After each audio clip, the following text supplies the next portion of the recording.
पाक मर्द पाक औरत के लिए और नापाक मर्द नापाक औरत के लिए। हदीस के हवाले से बहुत लोग ये बात बोलते हैं, तो मैं उनको बता दूं, जबकि ये हदीस नहीं है बल्कि कुरान की एक आयत है, सूरह अन-नूर आयत 26, जिसमें आता है कि अच्छे मर्द अच्छी औरतों के लिए और अच्छी औरतें अच्छे मर्दों के लिए होती हैं।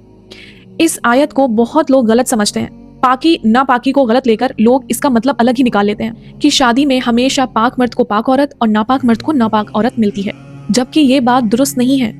उलामा का कहना है कि ये आयत शादी के बारे में बिल्कुल नहीं है। इस आयत का मतलब समझने के लिए एक मिसाल देखें। सोचिए, एक शरीफ, ईमानदार और अच्छी लड़की है। कुछ बुरे लोग उस पर झूठे इल्जाम लगा देते हैं, उसके किरदार को लेकर इल्जाम लगा देते हैं। तो इल्जाम लगने से वो बुरी नहीं हो जाती, वो पहले भी पाक थी और अब भी पाक ही रहेगी। यही बात अल्लाह ताला इस आयत में समझा रहे हैं। ये आयत हजरत आयशा रज़ियल्लाहु अन्हा के वाक़या के बाद नाजिल हुई, जब कुछ मुनाफिक लोगों ने उन पर झूठे इल्जाम लगाए। अल्लाह ने ये आयत नाजिल करके उनकी पाकी और बेगुनाही को साबित कर दिया।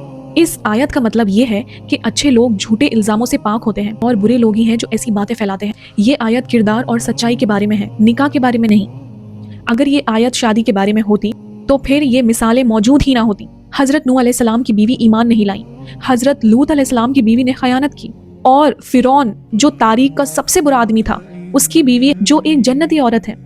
ये सब मिसालें साफ बताती हैं कि अच्छा होना या बुरा होना आपका हमसफर डिसाइड नहीं करता। जिंदगी एक इम्तिहान है। कभी कभी अच्छे लोग मुश्किल और गलत लोगों के साथ जोड़ दिए जाते हैं, लेकिन इससे उनकी पाकी, उनका मकाम और उनका किरदार कम नहीं होता। इस आयत का पैगाम ये है, अच्छे लोग झूठ से पाक होते हैं, बुरे इल्जाम सच्चे लोगों को गंदा नहीं कर सकते, और अल्लाह सच्चे और पाक लोगों की हिफाजत करते हैं। अगर ये बात आपके लिए फायदेमंद थी तो प्लीज इसे शेयर करें ताकि गलत फहमी खत्म हो। अस्सलामु अलैकुम वरहमतुल्लाहि वबरकातुहू।